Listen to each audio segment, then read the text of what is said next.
exercise for Good Form Friday is a lat pull-down machine. I'm going to show you how to do it the right way and make sure you're engaging the right muscles for this.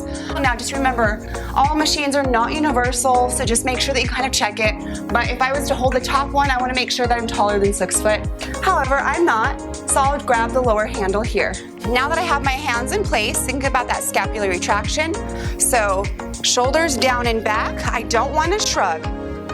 Exhale on your way down, inhale on your way up. Make sure that the plates do not touch and that your shoulders at the top do not roll forward each time. Keep your back engaged the whole entire time as you're doing this one.